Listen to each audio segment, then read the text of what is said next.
네, 무소속 국회의원 윤미향입니다. 제가 여러분 어떤 경로를 통해서 국회의원 됐는 거 기억하시나요 혹시? 바로 비례정당이었습니다. 더불어시민당 7번 후보였고요. 그 7번 후보가 되는 바람에 가장 먼저 환영했던 일본의 문예춘추 그 여자가 국회의원 후보가 되었다라고 해서 벌써 뭔가 안 좋은 이상한 기운이 싹 트는 것을 경험했었습니다마는 제가 그때 당시 더불어시민당 비례 후보 7번이 되고 나서 한 언론과 인터뷰할 때 그런 이야기를 한 적이 있었습니다.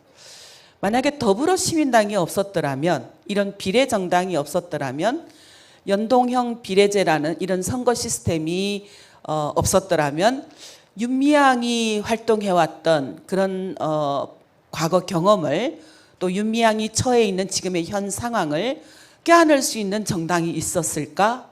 아마 어려웠을 것입니다. 그런 이야기를 했던 적이 있습니다. 왜냐하면 일본군 위안부 문제를 해결하는 운동의 삶의 자리가 한국과 일본 간의 그런 외교적인 문제도 있었지만, 또 이미 여러분들도 촛불 집회 현장에서 계속 이야기를 해왔지만 한밀 3국의 동맹을 강화하는 한밀 3국 동맹 체제에 있어서 이 일본군 위안부 문제를 비롯해서 한일 과거사가 굉장히 중요한 지점에 있었기 때문에 그것을 함께 껴안고 있는 일본군 위안부 문제 해결, 또 한일 과거사 문제, 이것을 담을 수 있는 그런 정당, 현실 정치에서의 정당이 가능할까? 그런 생각을 참 많이 했었더랬어요. 물론 위성정당이다라고 해서 굉장히 비판을 많이 받았었습니다. 비판을 받았고, 그럼에도 불구하고 어쨌든 그 더불어시민당이라는 비례정당을 통해서 제가 21대 국회에 입성을 했어요. 여기 우리 구봉기 소장님 어디 계십니까? 네, 구봉기 소장님이 그 당시에 더불어시민당의 최고위원이셔서 저를 아마 후보로 뽑는데 굉장히 큰 역할을 했을 거예요. 네, 네, 그랬습니다. 그런데 이제 물론 더불어시민당은 더불어민주당의 어떤 선거 정책, 선거 전략에 의해서 태동한 그런 정당이었고, 비례정당이었고, 국회의원이 되자마자 더불어민주당과 통합했죠. 물론 기본소득당에서 더불어시민당으로 선거에 뛰어들었던 용해인 의원은 그대로 또 탈퇴를 시켜줘서 탈당을 시켜줘서 기본소득당으로 갈 수 있었고, 한 분은 제가 언급하지 않겠습니다. 그건 저는 어떤 사람을 선택할 것이냐, 추천할 것이냐, 인재를 영입할 것이냐, 굉장히 중요한, 실패를 어떤 거울로 삼아서 다시는 그런 전력을 만들지 않기 위한 또 본보기가 될 수 있기 때문에 아마 제가 이야기하지 않아도 다 알 것이라 생각합니다. 그분은 지금 국민의힘으로 가 있죠. 그러니까 그런 그 상황, 과정을 통해서 더불어민주당 국회의원이 됐죠. 그러나 제가 처해 있던 그런 삶의 자리는 역시나 쉽지 않았습니다. 제가 안고왔던 그런 한일 과거사를 해결하기 위한 운동, 또 특히 남북의 분단 문제를 해결하기 위한 그런 평화통일운동, 여러 가지 목소리는 현실 정치에서는 사실 그렇게 눅눅하지가 않았다는 것을 지난 제 삶의 자리에서 그대로 보여준 것이었고요. 물론 검찰과 언론의 어떤 탄압도 있었지만 저는 그보다도 더 뒤에서 공안 세력이 이 문제만큼은 윤석열 정부 아래서 제대로 날개 펴지 못하게 하는 의도, 전략이 상당히 작동하고 있었다라고 볼 수밖에 없는 여러 가지 맥락들이 있었습니다. 그래서 결국은 무소속으로 나왔는데요. 제가 21대 국회에서 활동하면서 가장 벽을 느꼈던 것, 제가 처해 있는 여러 가지 제명의 위기 등등 다 떠나서요.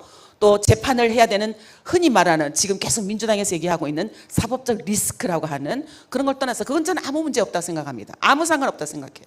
사법적 리스크는 그건 건너가면 되는 것이고요. 대응하면 되는 것이고요. 그러나 우리가 건너가기 가장 어렵다라고 생각했던 벽이 뭐였냐면은 바로 남북의 문제가 제기될 때, 북의 문제가 제기될 때, 또 다른 한편으로는 한밀 3국의 군사연습, 군사훈련 이런 문제가 국회에서 제기될 때 당연히 한반도 평화를 지켜야 하는, 우리 국민의 생명과 안전을 지켜야 하는 의무와 책임은 국회의원들이 갖고 있죠. 대통령도 갖고 있고. 하지만 그 문제만 딱 직면하면 아, 똑같구나. 민주당도 국민의힘도 그 목소리 앞에서는 다 한 발 뒤로 물러서서 혹시나 민주당을 지지하는 사람들로부터 뭔가 지지가 철회되면 혹은 표가 떨어지면 어떡하나라는 것이 우선 고려되었던 것 같아요. 투표와 늘 연관지어서 생각을 하기 때문에. 그래서 사실은 21대 국회에 이미 예를 들면 국가안보법을 철폐하라라는 국민 10만 청원도 진작에 오래전에 접수되어 있습니다. 하지만 한 발자국도 못 나갔죠. 그대로입니다. 그리고 이태원 참사, 세월호 문제도 아직도 여전히 완전한 진상규명 그리고 책임자가 처벌되었느냐? 아니죠. 물론 노동자들의 현실 문제에 있어서 완전히 진전하지 못했다고는 할 수가 없습니다.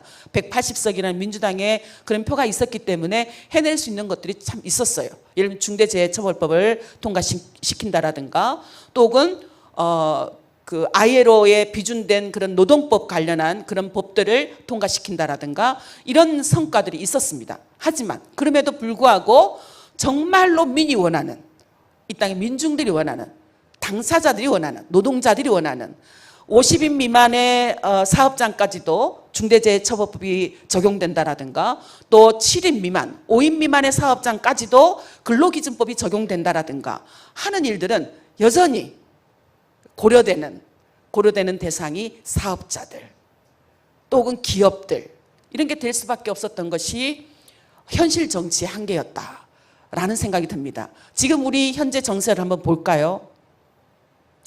김건희 특검부터 윤석열 정부의 언론 장악 그리고 이번에 신년사에서 윤석열 대통령이 보여줬던 메시지조차도 지난 정책에 대한 1년 반이 넘는 정책에 대한 반성이라든가 이런 하나도 없었죠.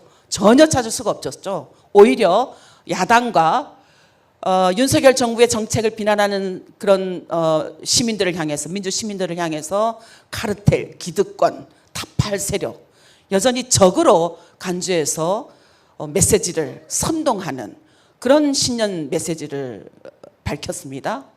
뿐만 아니죠. 지금 이때처럼 이렇게 남북이 전쟁 분위기로 긴장을 고조시키고 했던 때가 있었던가? 마치 무슨 그 아이들이 줄 그어 놓고 총 들고 장난감 총 들고 쏴대듯이 조금만 넘어와봐 우리가 쏠게 하는 어떤 이런 상황으로까지 다다랐던 적이 있던가?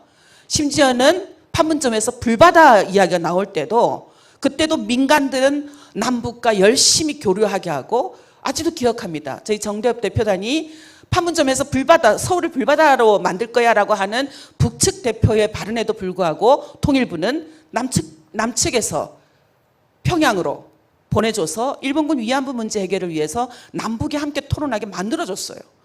그런 분위기들이 지금은 찾아볼 수가 없습니다. 오히려 남북이 교류하겠다, 함께 민간은 열심히 적극적으로 하겠다라고 하는 이런 목소리도 활동들도 남북교류협력법을 강화시키겠다 해서 경위서를 제출하라, 벌금을 부과하겠다라고 해서 옥죄하고 있는 이런 상황이고요.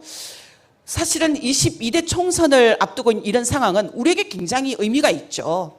굉장히 큰 이길 수 있는 그런 전략으로, 도구로 삼을 수 있는 그런 현 정치적인 상황이라고 생각합니다. 그럼에도 불구하고 왜 국민들의 이 열망을 안을 수 있는 그런 목소리가 정치권에서 나오지 않을까? 그건 역시 지금 현재 양당 중심의 정치 시스템에 문제가 있다라고 생각을 합니다. 지금이야말로 조금 더 진보 세력들이 진정으로 이 땅의 평화를 염원하고 또 노동자들의 삶, 농민들의 삶, 그런 민중의 삶을 함께 정치 심장에 껴안고 나서서 일할 정치 세력을 만들어야 된다. 그렇게 생각합니다. 저는 그 일에 지금 이 촛불 행동이 토론하는 이 주제가 중심에 있다라고 생각합니다. 그렇지 않습니까, 여러분? 그렇죠? 저는 22대 총선이야말로 시민들이 주인이 되는 정치, 그리고 시민이 직접 정치 세력화하는 정치, 그 길을 열어갈 때다라고 생각합니다. 그게 지난 1년이 넘도록 촛불행동이 거리에서 윤석열 탄핵을 외치면서 또 윤석열 퇴진을 외치면서 나온 그 결과가, 작은 진전이라고 생각합니다. 정권을 총선에서 이기는 것이 끝이 아니기 때문에 이제 시작이 될 것이기 때문에 반드시 이긴다라는 다짐과 희망을 가지고 22대 총선 촛불행동이 적극적인 역할을 했으면 좋겠다. 여러분 투표도 열심히 하시고요. 우리가 만들어가야 할 22대 총선, 22대 정치는 어떤 것인지 우리가 주인이 돼서 직접 함께 나갔으면 좋겠습니다. 고맙습니다. 촛불이 이긴다. 촛불이 이긴다.